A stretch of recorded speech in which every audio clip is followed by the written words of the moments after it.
So what do you got there? Doe bleed. My buck grunt and my gutting knives. Never go anywhere without them.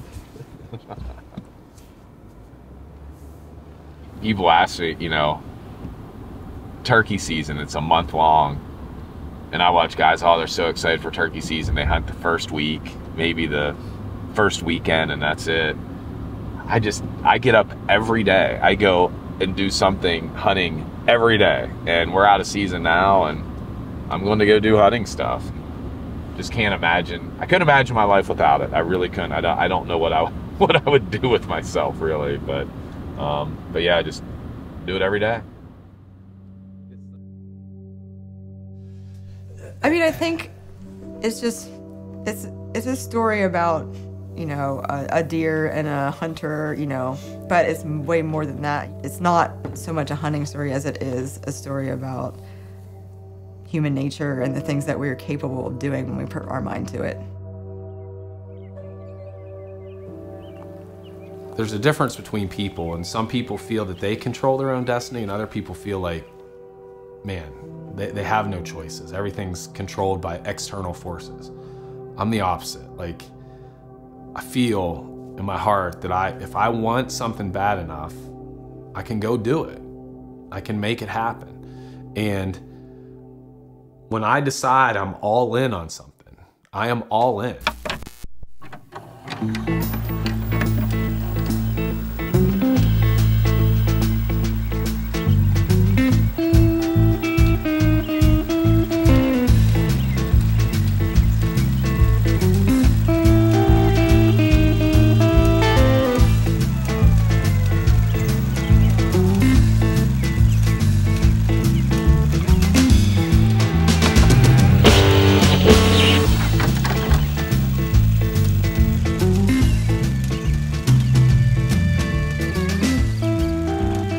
July 18th, I rolled out of bed and, like I did most mornings, checked my trail camera. My life drastically changed. I got this picture. This was on the 18th when I checked it, and I was blown away. He'd show me and say, hey, look at this, look what I got on my cell cam or whatever, and show me pictures. I'm like, oh, okay, yeah, you know. But I mean, that's been, like, you have to understand, he says that to me like weekly, over and over and over. Yes. So it's not anything new. So I like, sometimes I'm just like, you know, like, okay, here we go. Just to give you an example, I've been hunting my whole life. I get to hunt some of the biggest big buck states in the country: Illinois, Wisconsin, Kentucky. I've never had a bigger buck in front of me. This was the biggest buck I've ever had in front of me from right here in Pennsylvania. So at first, you know, I didn't really think much of it. I was like, oh, that's great, you know, type of thing. Until it became an obsession. As soon as I saw him on the 18th, the morning of the 18th, I was all in. And I've never done that before. I've never said there's only one buck and one buck only, and I'll pass everything else. This was the first one, and I've been fortunate to shoot some good ones. This one over here is last year. Just a nice 9-point. It was this close to getting them mounted, but just wasn't quite big enough. But that was the one I actually shot instead of chasing the one I'm chasing this year. So that was him. This guy here was 2 years ago. This is a 150-inch whitetail here in PA. This guy, according to the records, now I don't have an official score. I'd have to get official score. He'd probably finish 4th or 5th all-time typical bow bucks in Clarion County, Pennsylvania, which is pretty awesome. But there's a really cool story with him too. He gave me a second chance as well, but got it done on him on the first week of season. And then this guy over here, this is my biggest bow buck ever. This is a 154-inch. Had him patterned. He was in a particular area all the time. Actually, one of the easiest deer I've ever shot. He made it easy for me. But this buck, it was 154 3/8, would actually tie the biggest typical buck ever shot in Clarion County with a bow. Now, he'll have some deductions, but I'm guessing he'll be number 2, maybe 3.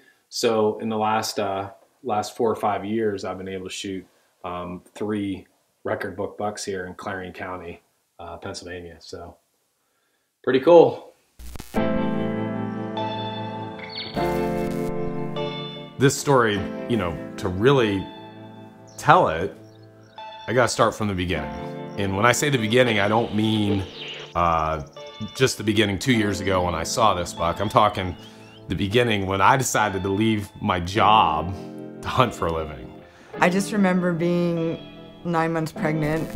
We had a 5-year-old, our son Colin, and then I was 9 months pregnant with Addison. And he came home from work and said he was going to be quitting his job and hunting for a living. So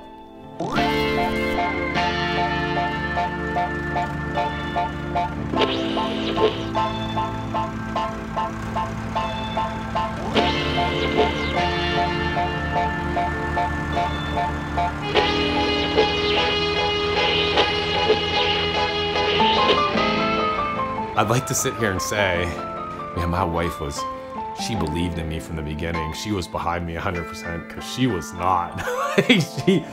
She was like, what are you doing? And I had a great job. I had a great job that I was financially set. I was the director of marketing and strategic planning in a health system at a very young age. I had people I loved. I really liked my job. It wasn't a job that I hated.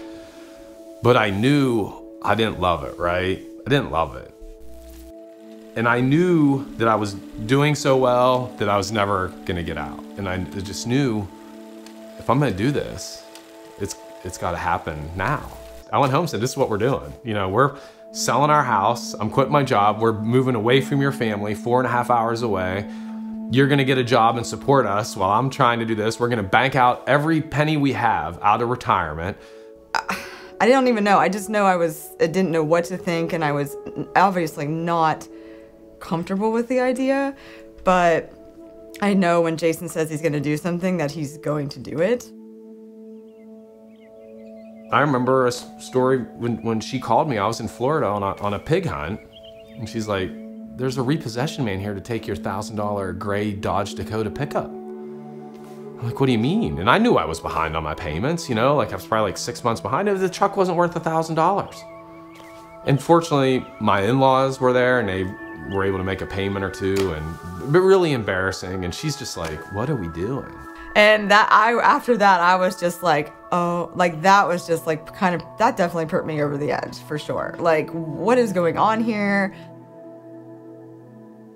He never would get panicked about anything. Like, I don't know how, because I was just like, I don't know how you're not, like, I'm not saying he wasn't worried, but I guess he just always just knew that he'd figure it out. And so I didn't know what his plans were, so that wasn't helping me. So, but it did, like, it always did work out. I can't say that it didn't, but it sure was quite an emotional and mental journey battle for me, like, to just go through all of that and try to stay sane. I'm not saying I did stay sane all the time. And literally, Liza was sitting in the corner.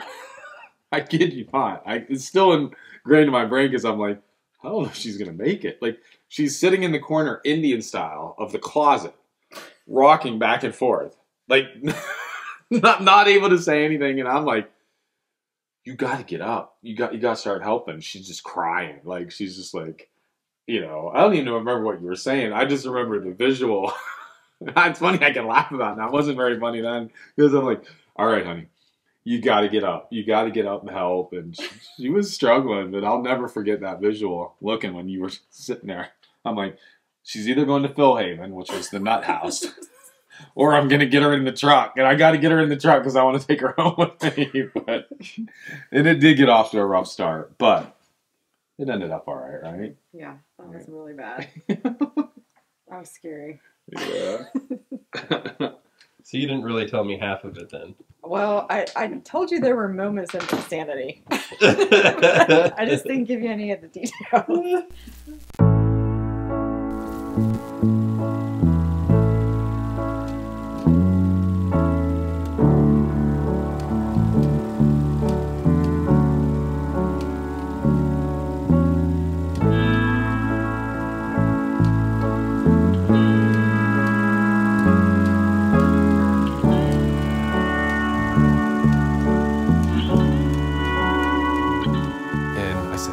going to work out. It's going to work out. And it went. It was 4 years.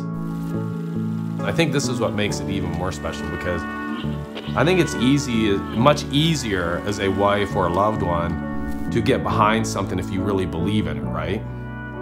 She didn't really believe in it, yet she still got behind me, right? Like, she went to a job she hated. I mean, I watched her go to work, and I mean, I remember feeling bad because I knew she hated it, but we didn't have options, and I didn't know what to do. And I remember, not that I ever questioned myself, because I knew I was gonna make it. We're 4 years into this thing.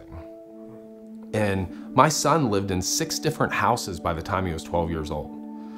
You know, and we're making these sacrifices, and it was about 3.5 years in, I'll never forget it. She just looked at me and she's like, when's this gonna end? Like, when are we gonna make it? And I remember, I knew I was getting close. I said, honey, just stay with me. I go, you're gonna quit your job. You're gonna be able to stay at home. I'm gonna build you your house that you want. Just hang in there. He would tell me, oh, well, I have this sponsor. We're gonna build a log home. And I'm like, okay. Like, who's going to give you a log home? Do you know what I just remember being like, I don't even, where are you coming up with these ideas? It's like... Man, we got over the hump, and it started to flow, you know, and more sponsors, and it all came together. And it wasn't that long after that, maybe 2 years, that she got to quit her job. You know, I built her house, you know, our dream house, you know, on a little piece of ground. And when I got to the point, after going through all those hardships we did, when I was able to see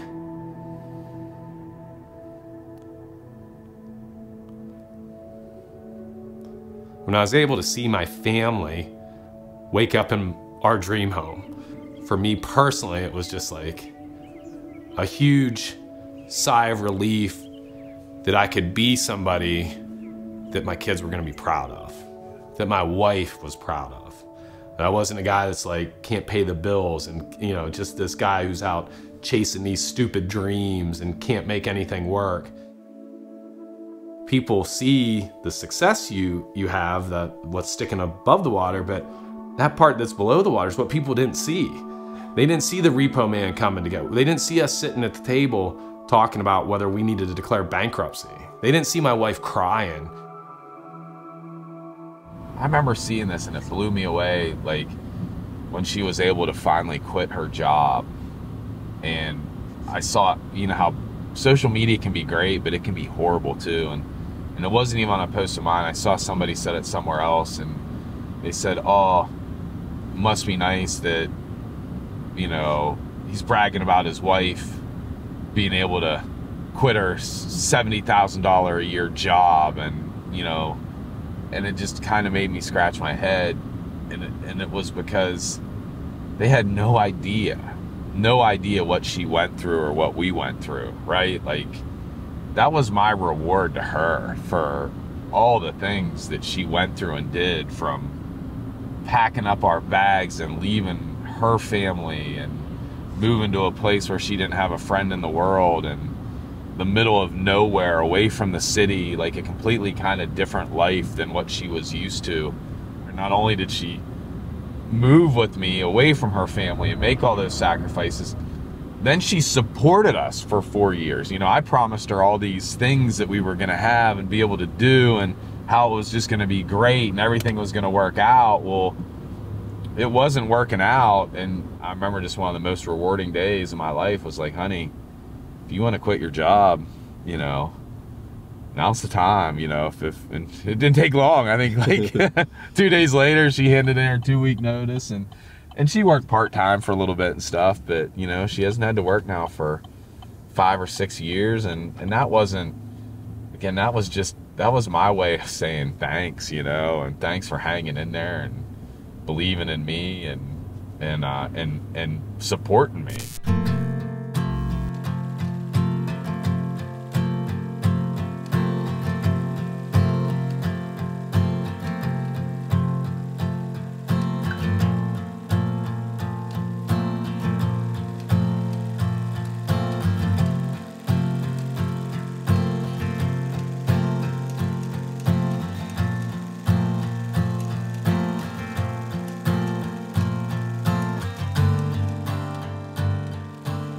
I say that to my wife a lot. I knew what I was doing, right? She's like, I think you got lucky. But I guess what I would say is you're an idiot if a little bit of doubt didn't creep in at some point. But I remember always just, put it away, man. Like, you're gonna do it. You're gonna do it. One of the big turning points for me was we were into this and I didn't have many sponsors. And 3 years into it, my biggest sponsor said, hey, we're out. I'm lost. Like, I don't know what to do. But then I gathered myself. I said, I will not be in this position again. I will not do this. And that's what I did. Changed my business model, tweaked it a little bit, figured out what to do. And within 6 months, I was rolling. But that's where I think a lot of people in business and other places will fail.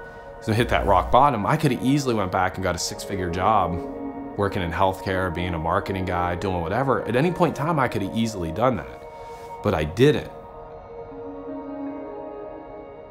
I got companies now that are paying Jason Say money to use their products, whether it's Weight to Unlimited or Matthews or Rage or whatever it is. The best sponsors in the industry are saying, hey, Jason, you're big enough and bad enough, you know, like whatever they want to say. Like, I don't think that ever comes across like when they think of me, but they say, hey, you know, you have enough people that are following you that it makes sense. We want to pay you to use our product.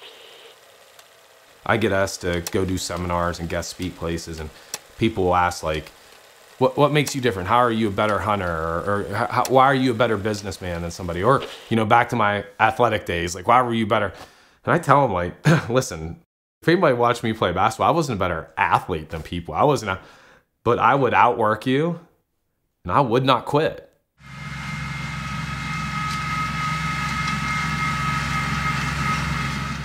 I'm not saying I'm a better hunter, that, you know, I can go out there and you put me against another guy and say, track this deer down and kill it today. Probably a lot of guys better than me than that. But there aren't a lot of guys that day in, day out, day in, day out, day in, day out are gonna work harder than me. And there are a lot of guys that are gonna quit a long time before I would have quit. And that story of my business and athletics and all that, that's really gonna come into play with this buck.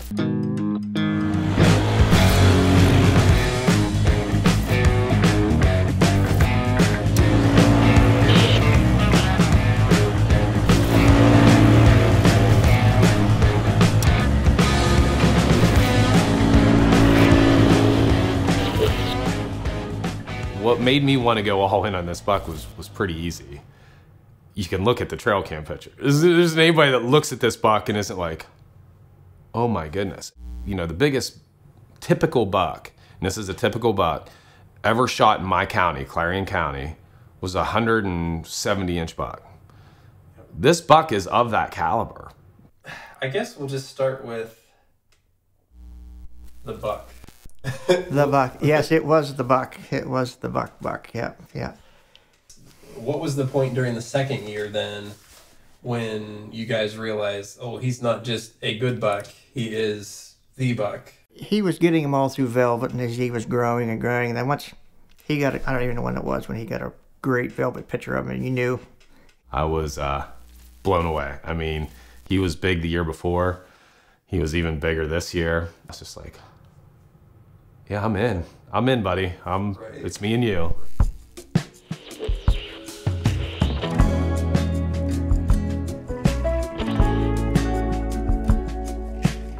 The difference in this buck and my other bucks is, one, I had history with him, right? I had him the year before, and he was my #1 buck the year before. But with what I have to do through my company, in my contracts with my sponsors, I'm responsible to produce a certain amount of footage.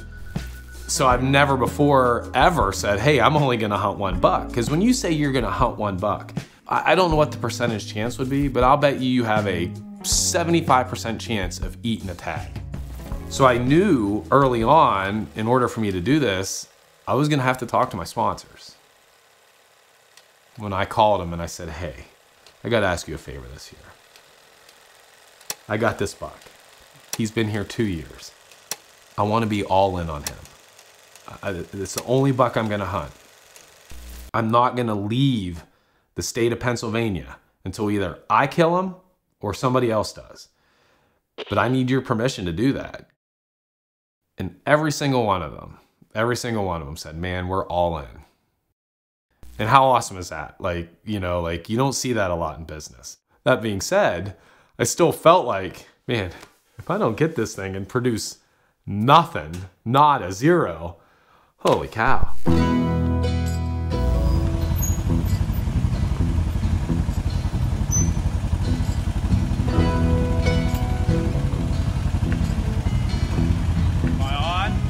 But anyhow, Jason let Andy and I hunt it last year. Andy seen it, I think, twice. I'd never seen it, but I got to hunt for it, and I thought that was kind of cool because Jason already had his buck, and not everybody lets you hunt a big buck like that, you know, on his own lease, you know. But then it got to where hunting season was over, so that was kind of Tracer and I took it upon ourselves. We're going to find these sheds, and actually finding the sheds of one deer. It's hard enough to find sheds in the first place, and I'm going to find that one there. That doesn't hardly happen. And we didn't find it actually. An Amish kid found it, which good for him, I guess. But I'd rather have been me. But that's nothing personal, I guess. Once the sheds were found, he's still alive. So now it was we got to start. So we planned and plotted and everything you could do. That's we talk about the garage we sit out here, and I called that the situation room, like the White House. So we sit out here, and that's where Liza comes in. She's probably thinking, boy, I wish Brian would go home now, you know.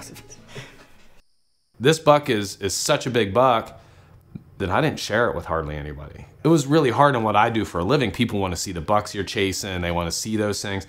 This buck is a world-class buck that if it gets out there, you just have everybody loaded up, trying to figure out where you're hunting. It's just the way that it is. So, and I had a couple buddies, Andy Traster, Brian Schweitzer, who fortunately they shared this. They were mad at me because I wouldn't actually send them a picture. I wouldn't send it to their phone, but I'd always show it to them, you know, and I'd be like, hey, you know, and they were great because they were with me in the whole process. Like they helped with the food plots, they helped with the stands, you know, they were always like great to be kicking ideas around. I actually, he'd show me these pictures, and I even told myself, don't send that to me. I do not want that on my phone because I don't want to. You know how that stuff goes, hey, I'm going to show you this picture, but don't tell Jason I showed you this. So I didn't want that temptation, so I thought, that way, I'm out. I'm not responsible for letting the cat out of the bag.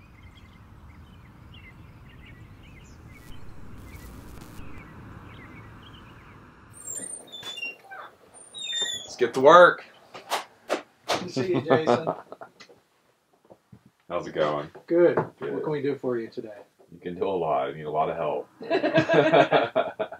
I got some work ahead of me this year. I can tell from the results that, you know, we're gonna be putting some, which is good for you because that means more lime, right? Correct. So you don't mind seeing a bad soil sample result. Actually, Pennsylvania is great for you guys because, man, our soil's not the best, but it's going to take a lot of lime and definitely a lot of fertilizer. So, but yeah, like you said, I think the point is, you know, is don't cut corners, do them right. And I mean, you guys know I've been fortunate to have really good results and shoot some really nice deer. So that's the goal again this year. It's been working out for everybody. Yeah, that's the goal this year. So all right, cool. We'll go get this stuff loaded up, print me out, and we'll roll. Okay. All right, Ready to go. Thanks, Jason. Yeah, thank you guys. Appreciate it. Gary, thank you, bud.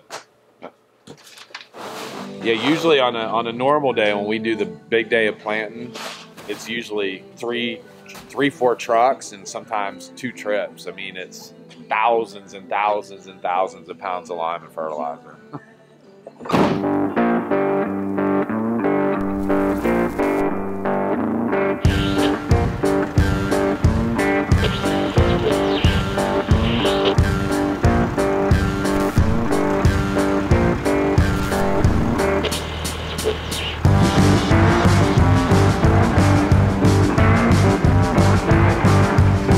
It's one thing to go to a buddy's in Kentucky or Wisconsin and they set up your stands, they planted all their food plots, they did all the work through the year, and it's like, hey, go down to the south corner stand, buck comes out, you shoot it. Don't get me wrong, I love it. Like, it's great, I'm excited. But when you put in all the work, right? When you hang all the stands, when you plant all the food plots, when you do all the strategy, when you put the time in on your home turf. Where I hunt is 2.5 miles from where I grew up. And when I got that piece of property, I didn't shoot a buck for 4 years. It's been a huge process. Like, people sometimes think, oh, I've shot 3 big ones now, they're around every tree. They're not. It's been a ton of work. How many roundabout food plots did you guys put in? I think he has 30. Actually, Liza, you know he has 30 food plots. I'm a huge proponent of land management. I do a ton of it. I plant a ton of food plots. It's a lot of work. I plant over 30 food plots. I've been doing it for 15 years now. And if I tell people, people are like, oh, I planted a food plot and killed a deer. If you think you're gonna go out and plant a couple food plots and kill deer, it's not the way that it works. I've had this property going on 10 years now. I didn't shoot a deer for I think the first 3 or 4 years.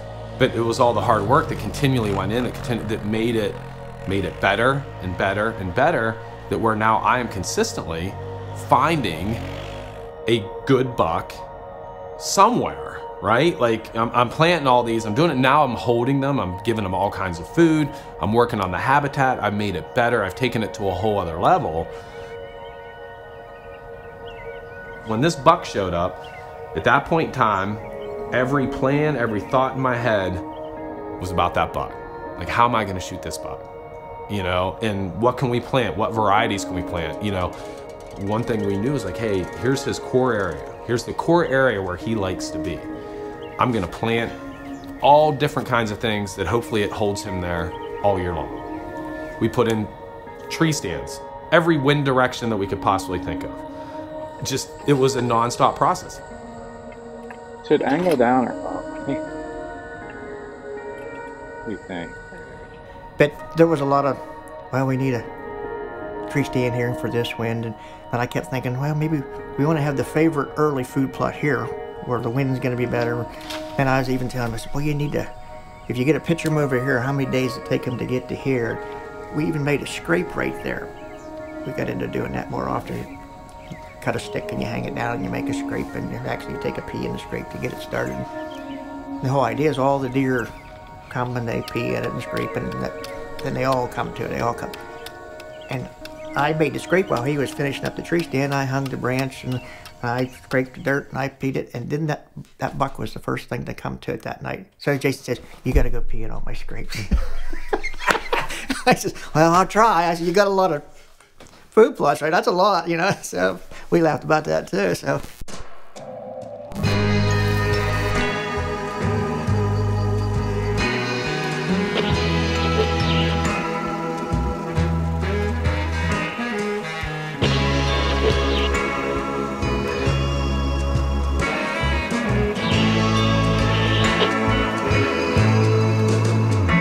It was an obsession.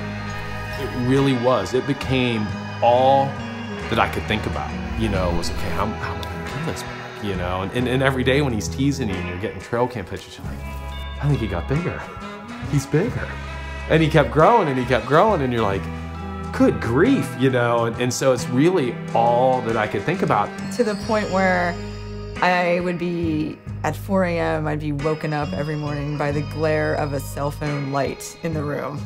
And then there it is, him and his cell phone, his face lit up while he's looking at pictures of deer at 4 in the morning. So yeah, that was pretty much all of hunting season this year. The obsession was for real, so. After a while, it did become where we was both, that's all we talked about, on the phone, or we say, oh, well, have you seen your buck? What's the buck doing? And that was my joke with him. I'd always text him, what are you thinking about right now? And he'd laugh.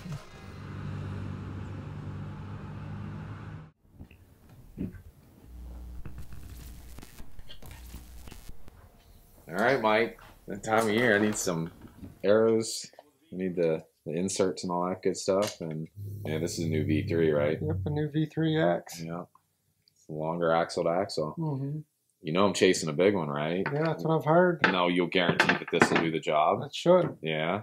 I think I'd like to get this one. I definitely want to get, I think, Realtree limbs or Realtree riser and black limbs, but definitely going to be shooting the Carbon Express, but and then the Route 66 guarantee that no doubt this bow will kill big bucks. I'm hoping so. Hoping. I need guarantees. It will do that. Yeah. No, I read a lot about this bow, and I think that's what I'm gonna go with. So I have that one I've been chasing 2 years he Yeah. showed back up again. Yeah, that's awesome. Yeah, no.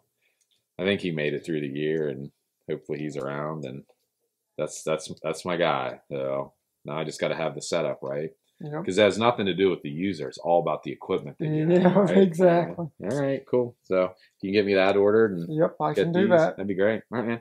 Appreciate it. Yep. Thank you, bud.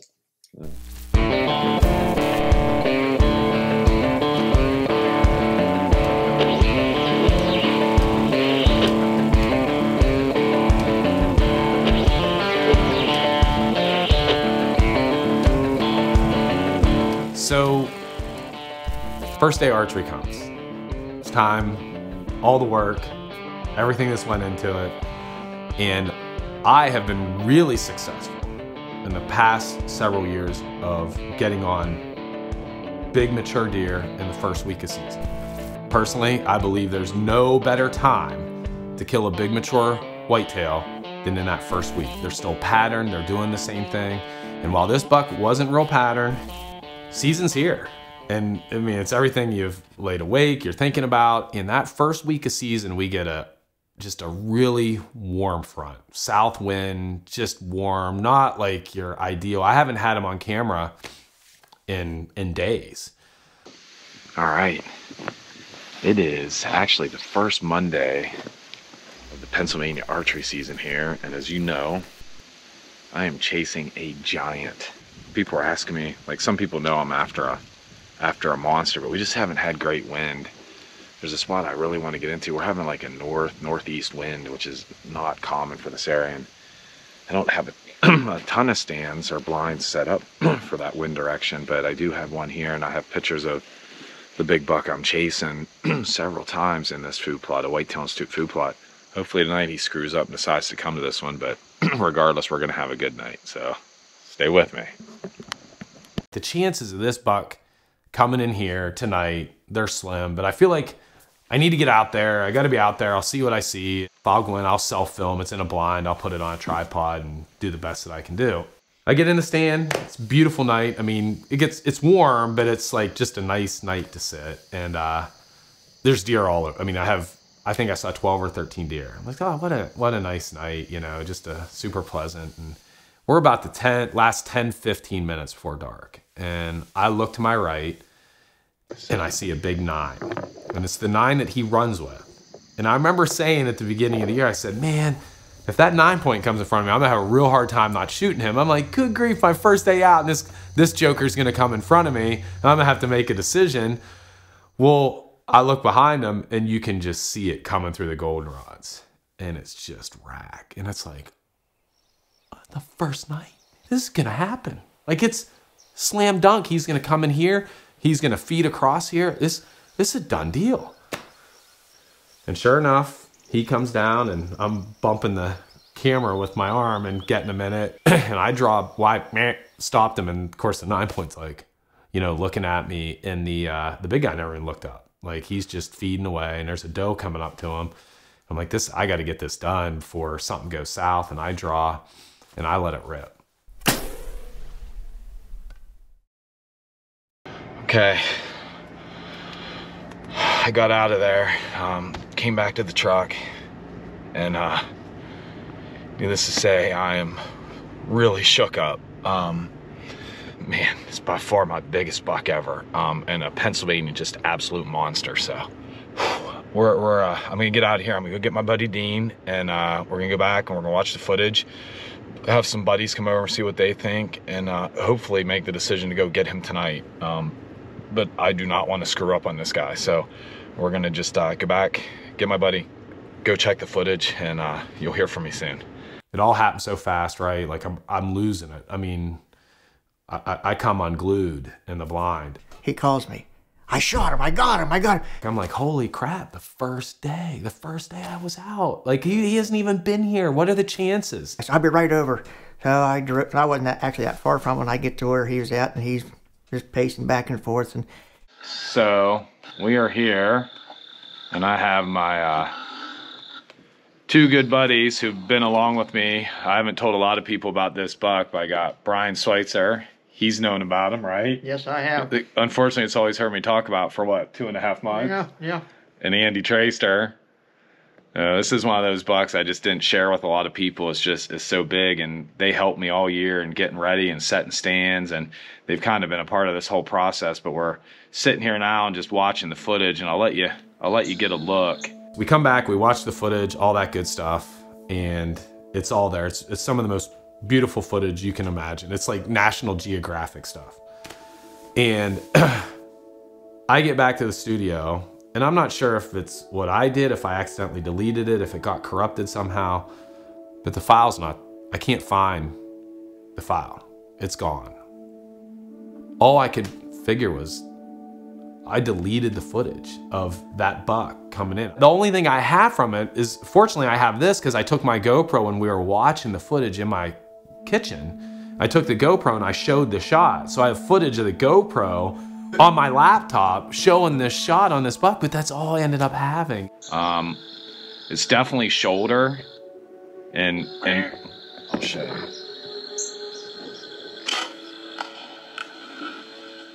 At that point in time, you know, I think talking to you, you said, hey, you know, somebody said, you can salvage those. So I did send the card away, and literally what they were able to salvage, we have a little clip where you see the deer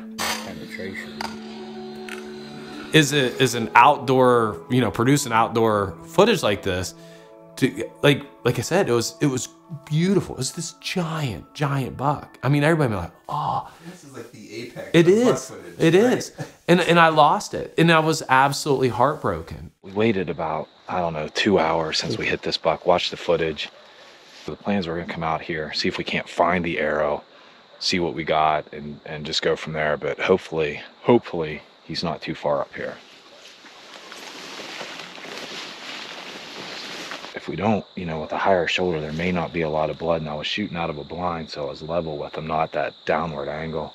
We can see the my nocturnal lighted knock is lit up here, so that means the arrow's right up there. So we're gonna at least go get it and see what we got.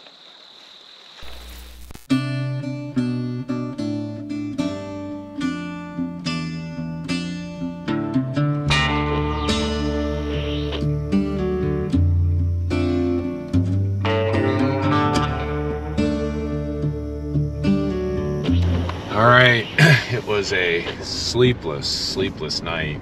Watched this video about, I don't know, 10,000 times. And as you know, we went in last night, we found the arrow.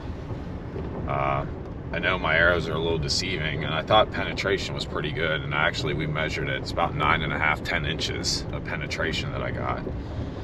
So I think that's more than enough penetration. The only concern is it's high and it's shoulder, but I feel like it's below no man's land. I don't know, maybe it's wishful thinking. Well, I knew I got penetration, but I knew I was a little high and I knew I was forward, which that's not good. And that's not good on a big buck. They call it no man's land, but I still thought, I'm looking at the footage, and I think it's just the part of you that doesn't want to admit. So anyway, we come back, and him and Tracer watched the video. I watched it over again. He said, oh, I got good penetration. And I was, yeah, you did, you know, but back in my mind, I was thinking. When he came home and said that he shot it, I was like, oh, yes, this is going to be great. Like, you know, like, so we don't, because I know what it can turn into, which it did turn into. But, you know, initially I was like, oh, I mean, you never get the deer on the first day. Like, what is going on? Like, this is perfect. So anyway, the next week was rough. And what ended up happening, we went back the next morning, looked, couldn't find any blood, found the arrow. I did have 9.5 inches of penetration, which that's a lot, you know, and I'm like, okay, you know, that's good, but we couldn't find any blood. I brought in a tracking dog. Tracking dog didn't really hit on anything. Then I called 6 of my buddies, and I still owe them for this. We gridded some of the nastiest. We just spread 15, 20 yards apart from each other and walked up and down, and looking. Didn't find anything. I went back the next few days myself. I kept it on Onyx. I tracked 9.5 miles looking for that deer. And I even waited till Friday of that week. I hit him on Monday. I waited till Friday. It was warm all week. I brought in another dog that specialized in cadavers. We actually found 2 dead deer. And each time I was like, oh, there he is. And it's like, no, it wasn't him. And I literally exhausted I did everything that I felt like I could do. This is 3 days later since I shot my buck, and you're probably guessing I don't have good news for you. And I have people out there all the time, they say, we want to see the good and the bad. We know you screw up sometimes, and we do. All I could think about was this buck, and I blew it. And that's all I can really say, but as hunters, I guess it happens. And to happen though on a buck like that, it hurts. Right now, you talk to guys and everybody has a different story, right? One guy's, oh, that buck's dead. One guy's one lung. One guy's, you know, oh, he's good. He's still alive. And right now, I'm hoping the guy that says he's still alive is right, because I'm hoping that this story isn't over.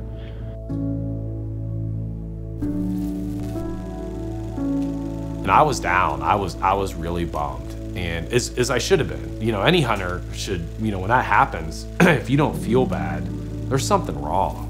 Because I think with every animal, and my goal in hunting, and it doesn't matter what animal it is that you harvest it as cleanly and ethically as you possibly can.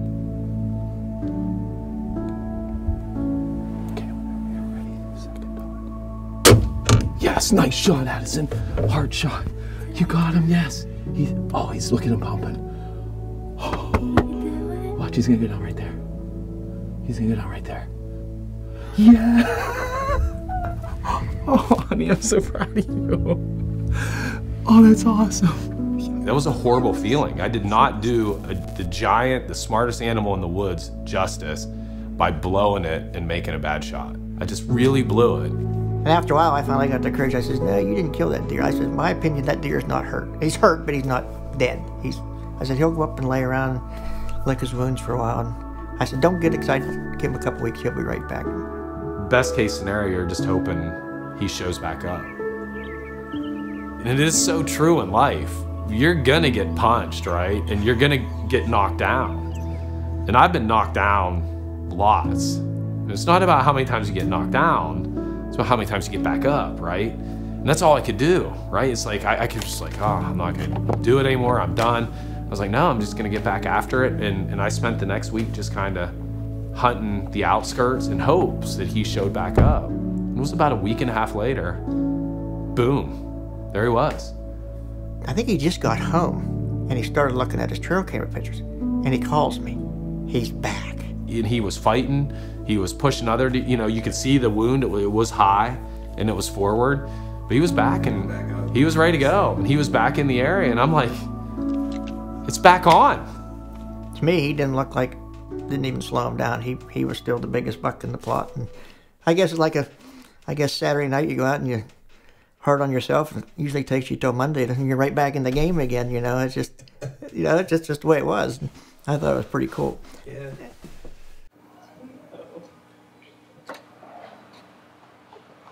Ladies, how are you?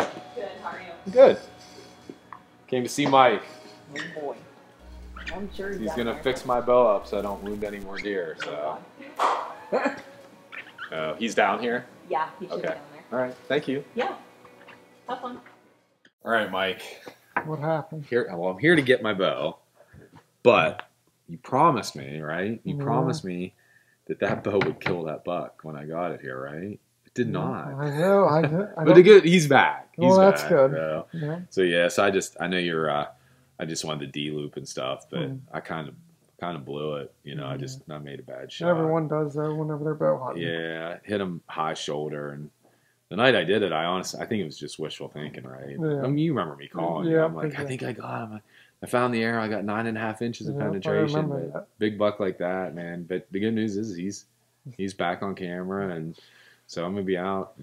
You know, like I said, the bow's shooting great. Like it was just me. I just wanted to get the D loop and some sight stuff on it. But yeah, just here to pick that up today. But he's back, and I'm back in business. The game's back on, so Sounds good. we'll get after. Him second season. But yeah, I'm gonna need to get back. I need to get some more arrows and stuff too eventually. But if I can get my bow now and get back out, I'm gonna get back after him. So Yep, hopefully next go around I and make it count. Yeah. Yeah, just blew it, but I won't blame you. I wanted to, even though you gave me your guarantee I know. that bow would kill that buck.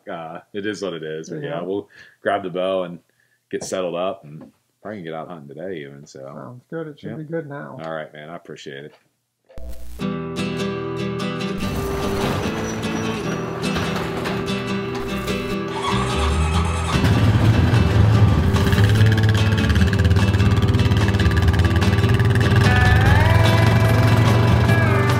You know, I was like, oh, here we go again. You know, like, so then it was like almost more, even more obsessive at that point, like if you can imagine. So like it like would turn up a notch, you know, maybe several notches.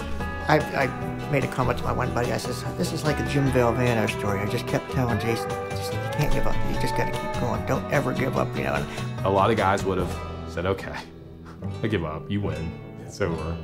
But I didn't. I guess I always work hard every year.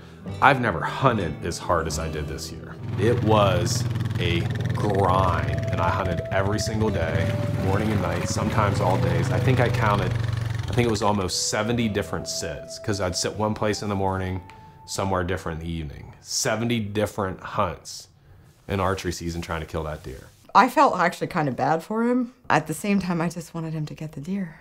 every morning and every evening and I think he counted, was it 70 sometimes he sat for this deer morning and evening? That's a lot. That's a lot. Most people don't hunt 70 times in 3 or 4 years together, you know.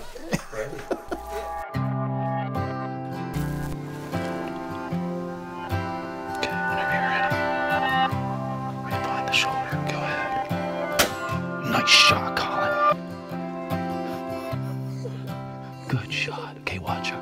Watch where she goes. Watch where she goes. She's gonna fall over right there, buddy. She's going down. She's going down. Yes. What do you think? That was an awesome shot, man. Great shot. I'm proud of you. I think the most difficult part of this season and going after this buck was there were a lot of times I had a lot of guilt. I take a lot of kids hunting, a lot of first-time hunters. My goal is when I die someday, you know, even though there might be somebody who says, that guy's an a-hole, I can't stand him, there's gonna be a whole bunch of grown men that said, that dude there got my first deer. That dude there got my first turkey. That guy was pretty cool. And so I've made it a personal goal of mine, as much as I possibly can, to take new kids out. And I try and get them their first year. There's nothing I like more than seeing that smile on a kid's face. Even more than that, I've always prided myself on taking my own kids and family hunting. My wife Liza likes to archery hunt. You know, my daughter Addison, I didn't get out once this year. So it was the first time in my life that I ever let a deer, how do I say it, change me, right? Like, I wouldn't want to do that every year. You know, like, it was great to chase that big buck, but like, man, if I had a big buck every year, I don't know that I could do that, because I don't want to miss out on those times with my family.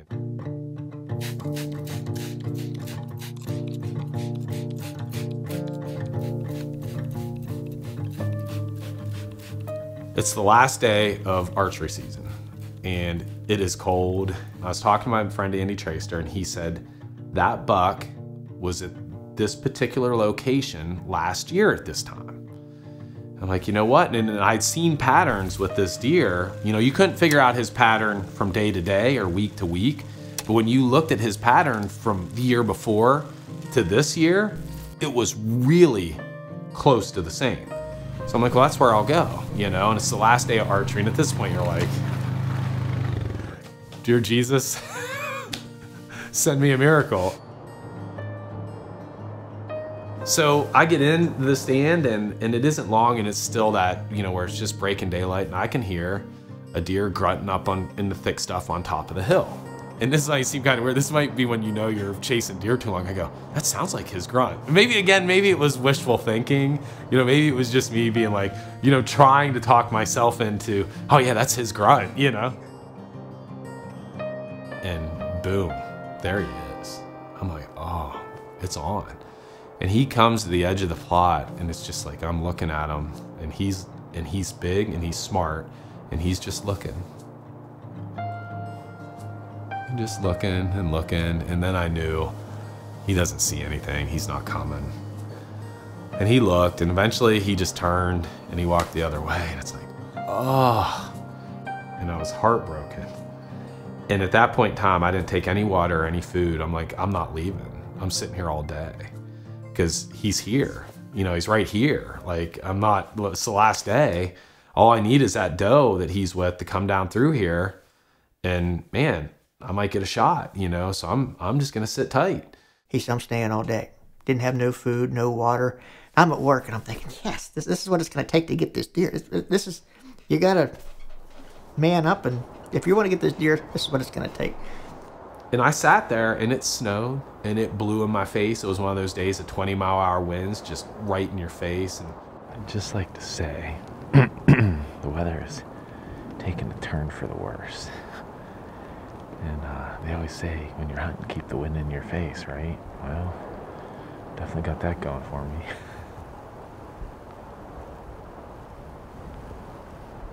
Anyway, I think this buck is bedded. I think he's up on top of this hill. And my belief is these does have been down here every night in this plot. When they come down, he's gonna come with them.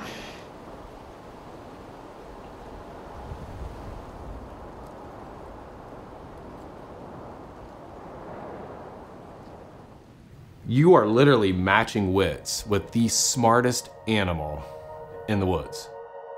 I mean, I never did see him. I remember going back to the truck and kind of like, well, it's been an honor and a privilege to like just go at it with that deer all season. And he made me wait till the last day and he gave me a look. He's like, here I am. You know, I mean, what are the chances of that, right? You know, like I hit him the first day, hunted every single day for him. Every single day, morning and night, morning and night, morning and night. Like I said, almost 70 sits. I saw him the first hunt of the season and the last hunt.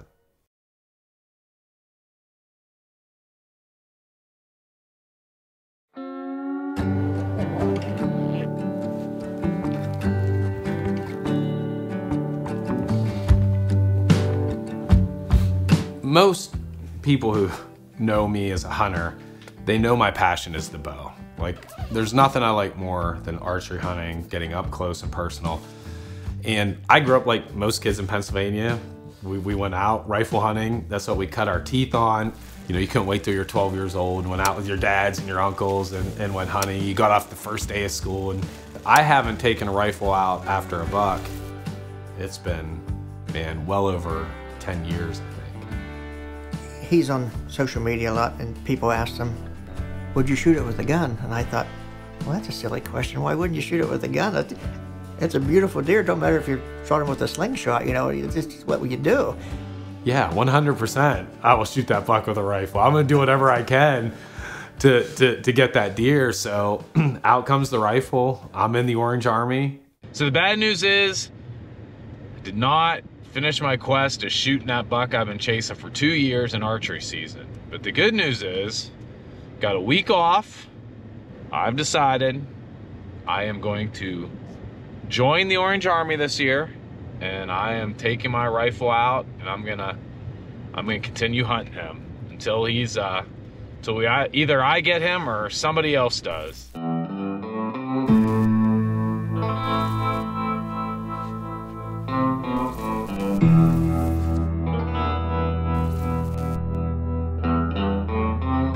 And I knew every shot I heard would be like, ooh, was that him? Was that him?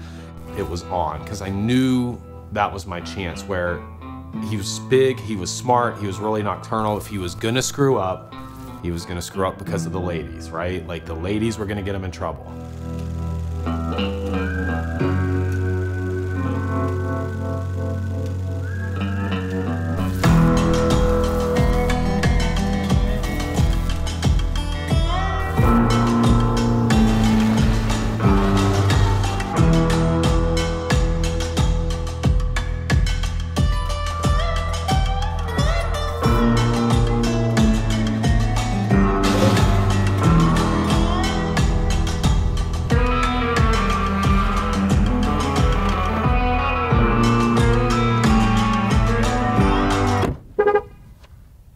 first day I hunted all day long. The second day, Sunday, I hunted the morning and then got in early in the afternoon.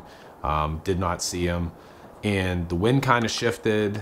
So I decided to hunt in a tree stand. And anybody who's rifle hunted, that's not as conducive as being in a ground blind, getting a really good rest. Hunting in a small platform tree stand was going to be rough, but I just felt like, man, that's where I need to be. You know, I can't keep walking down through all these food sources, booting these deer. He's going to go completely nocturnal. I'm never going to get a chance.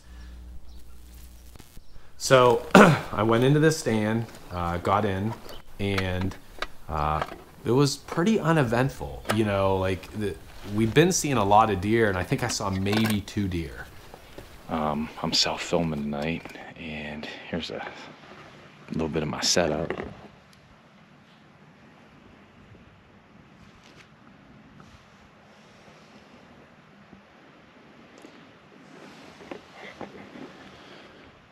So, trying to kill a big Pennsylvania buck who's jumpy, and trying to film it on top of that can be a little bit difficult, but we've come this far and can't imagine not trying to get all this on film. But I'll be honest, if I'm not going to mess with this guy, if I can have enough footage to definitely make this story, I got to get this guy killed. So we're going to do our best. And it's getting close to dark, and I knew this buck had become really, if we were seeing him, I mean, it was like 10 minutes after dark. I think legal shooting light was 5:20 that night. And I'm like, I'm sitting till at least 5:20, you know, I'm not moving. And if anybody knows, 5:20, you're out of camera light. It's getting pretty dark. All right, we only got maybe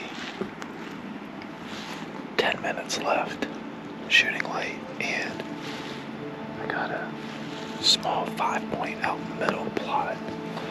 So I'm sitting there, and I'm not looking at my watch, but I know it's getting late, and there's a small buck down in the middle plot about 150 yards. And I look to my left, and this tells you how dark it was starting to get. I look to my left, and there's a big deer. All right, I got a big deer moving down through the woods. We are literally at last light. Any other time, like a rack like that, you'd be like, holy crap, there he is. So I pull up my binoculars, and I'm like,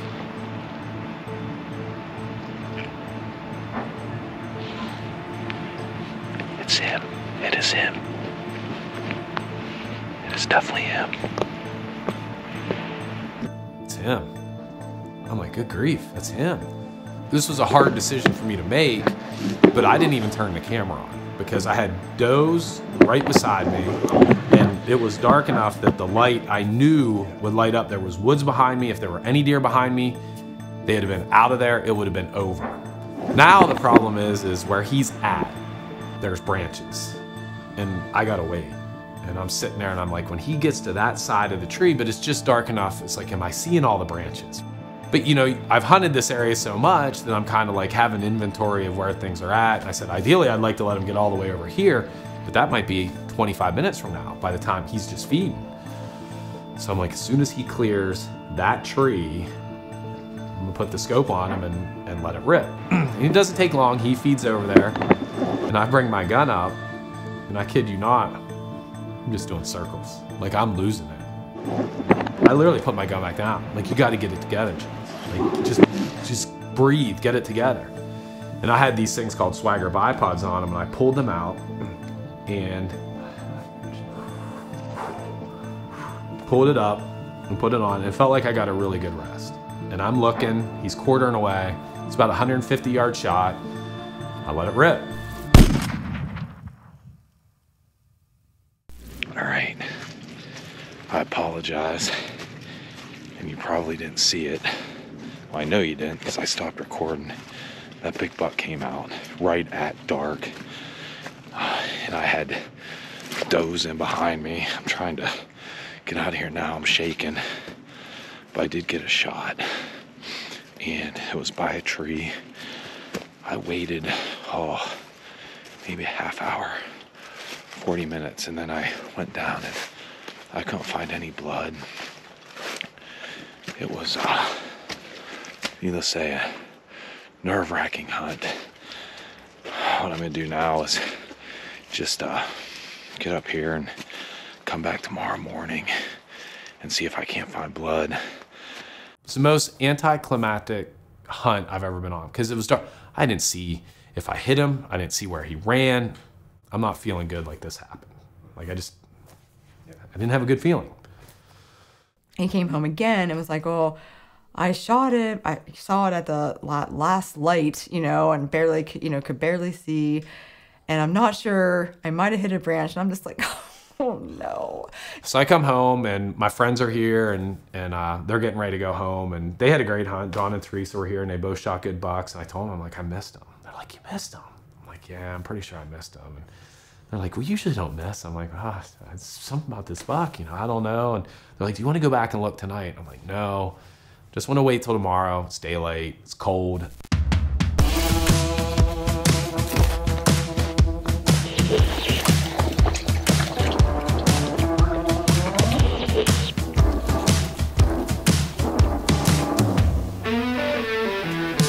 Okay, it is the next morning here, and I wanted to come back and look for this buck. As you know, it was right at last shooting light last night. I was scared to turn the camera on because it just lights up. He popped out and it happened really quick. So I apologize not being able to get any footage of him. It happened so fast. But I did come down in here last night and look, and I'm a little worried. You know, the shot was I'll show you where the stand's at. It's back there in it's back in that back corner, and I had this tree right here, and he was standing out in here. And I look in the plot where he was at, but I started looking at that tree and I'm looking where the stand is. I'm like, man, like I should have been able to get one through there. I don't see any branches, you know. You know, I feel a little bit better about that, but man, it's weird, no blood. Gotta say a little prayer to the good Lord, and hopefully we can find him in here without a blood trail.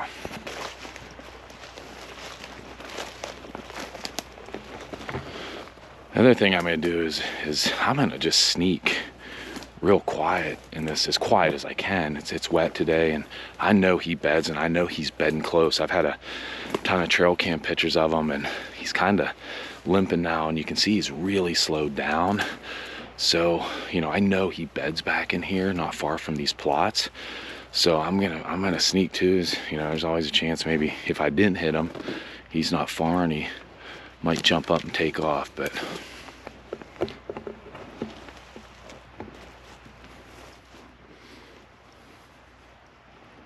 oh, he is right. I'm gonna start crying. 2 years, he isn't. I was 5 yards from him last night. He's right here. Oh. Yes, yes, yes. Oh, thank you, Jesus. Oh, right here. There he is. Oh, and there's the plot. He didn't make it. Oh, what a stud. Look at him. Look at him. Look at him. Oh. Yes. I wasn't up there 75 yards, and I look over and I'm like,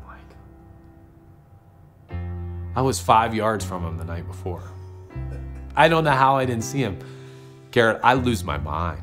Like, I come out of my skin.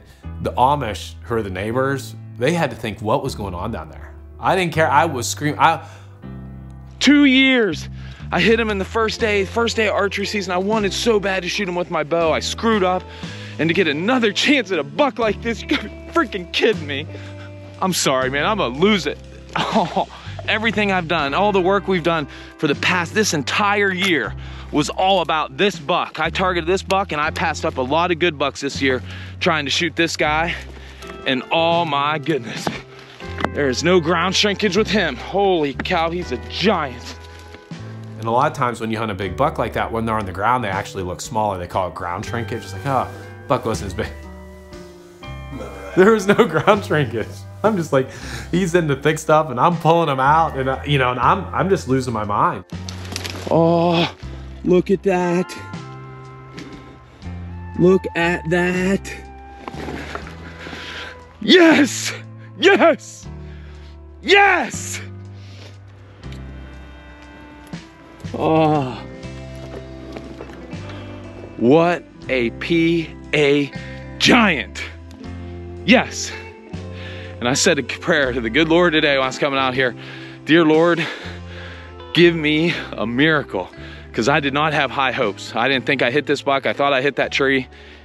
And here he is. Yes. Remember, I sat down, pulled him out of the weeds, and I did this interview, and I just thanked. I thank God, you know. My family, my friends. It was when you accomplish a goal, like it was a goal, and it was a grind, and it was hard, and people know me, they know I'm an emotional guy. I know it won't be a shocker to anybody that I got choked up talking about it, but it was just all those feelings, all the emotion from hitting him to not getting him, to all the work that went into it, all the time, to thinking the night before I had a shot again and I blew it. I blew it again. Like, what's wrong with me? Like, I do this for a living. Like, He died 10 yards off the food plot in his last meal. He's still got white-tailed astute no plow hanging right there.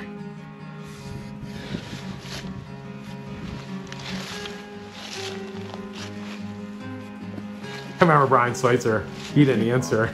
I'm like, send him a text, you need to call me right now. And then it was like 3 seconds later. Look at my phone and it says, whatever you're doing, drop it and call me. So I did. They knew from the night before I said I shot and missed, and you know, and Andy Traster called him, and my cousin Mike, and I got him. I said, oh my God. He goes, I shot him last night and I just found him today. I said, well, I get off work at 11 o'clock, I'll be right down, so. and all the people that I needed to call, of course Liza, but she didn't answer, and she had to find out a little bit later. I was actually playing pickleball when he found it. So. She was my first call, and she wasn't there, and it's just like, and I didn't want to leave a message. I'm like, you got to call me, you know. And so between then and there, it was like 2.5 hours later, I'd talked to a whole bunch of people, and most of them were like, this is great, I'm coming over, I'll be to the garage, and we're gonna have a beer together, and we're gonna celebrate. I just remember being like completely relieved.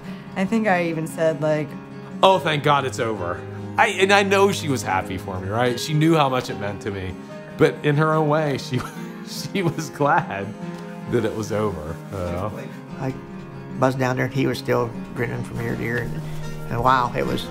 And it wasn't long. People were just, you know, cameraman's coming to take pictures and all that good stuff. And it was just, it was surreal. It was. We come back again to the Situation Room and celebrated some more. All of his buddies showed up, and that was cool too. It was his day for sure. Actually, it was the deer's day and his day, you know. Because everybody, they came in to see Jason, but they ran over to the deer first, you know.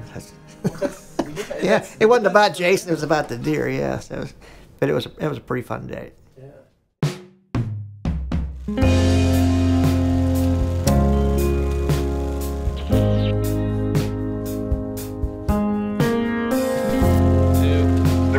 Holy nuts! No! Somebody put the brake on.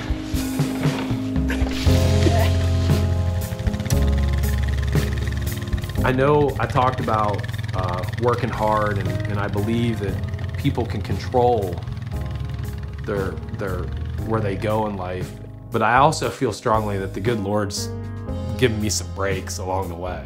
Like, he's taking care of me. And what I take from this is just the overall magnitude of work and effort and time and sacrifice and no quit, right? Like, there's gonna be things that we go through that are not gonna be enjoyable. But you're gonna have to go through those to get to the good stuff, right? To get to the good parts. And so many people don't wanna get through the bad to get to the good. Just right when you think we're done, we can't go any further, and you just never give up, never give up, never give up, never give up. And that's just what you gotta do. I guess life, hunting, everything, you know. When you work so hard for something, to then accomplish what your goal is, it's just a huge sense of accomplishment.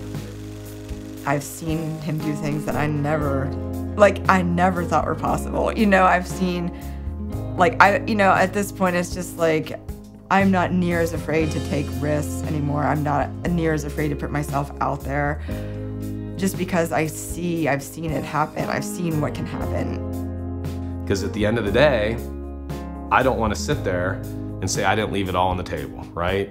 And that's everything in life. And I remember college coaches telling me that. I have that same conversation with my kids. I go, you don't get to go back and do this over again. You don't. I don't know that you'll be the best player in the league. I don't know that you'll be a college player, but what I do know is if you don't give it everything you have right now, you'll never know. And that's just kind of always done really well for me.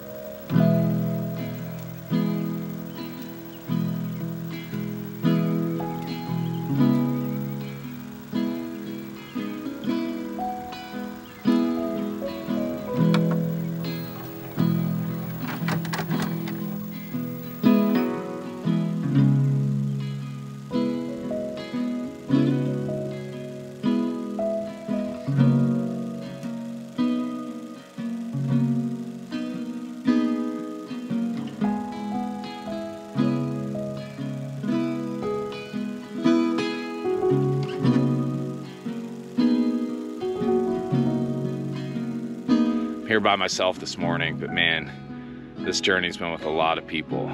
I gotta say thanks to Brian Schweitzer. He helped me with the food plots. He helped me putting stands in. You know, he was there the entire, he was mad at me the first night because I told him not to come film. And so Andy Tracer, he's been there from the beginning and just helped out with a ton of stuff, just bouncing ideas off. What should I do tonight? What do you think about this and that? And I appreciate those guys a lot. And then lastly, I know people don't like this, but I am going to 100% say thank you to my sponsors. Every single one of them are like, man, that's a buck of a lifetime. Do whatever you need to do. So I appreciate them, and I want to thank them for being so understanding that, hey, maybe the numbers weren't as high this year because we didn't produce as many shows, but they were all understanding of a buck like this, and what a freaking story. So this was far from just me on this adventure, and I want to thank my friends. I want to thank the friends who came out and helped me track when I hit them in archery season. I had Bob Bowser and Tom Baker and Mike Weigel and my cousin Mike Bell and Mike Beveridge, and that's what friends do. And this journey would not have been possible without all my friends. And I guess lastly, I should say to my family, my wife has looked at me like I'm crazy because I got up every morning in archery season and I hunted this buck. Every evening, some days, many days, all day sits. She said to me, "Aren't you tired?" And I said, "I'm exhausted." I was so tired. I looked in the mirror one day and I go, this buck has aged me 10 years. My wrinkles are a little bit more wrinkly. I got bags under my eyes. I go, this thing's killing me. Apologize for rambling, but I thought it was important on a buck like this to say that, and I appreciate those people so much. So anyway, it's time to get this buck out and get some nice pictures.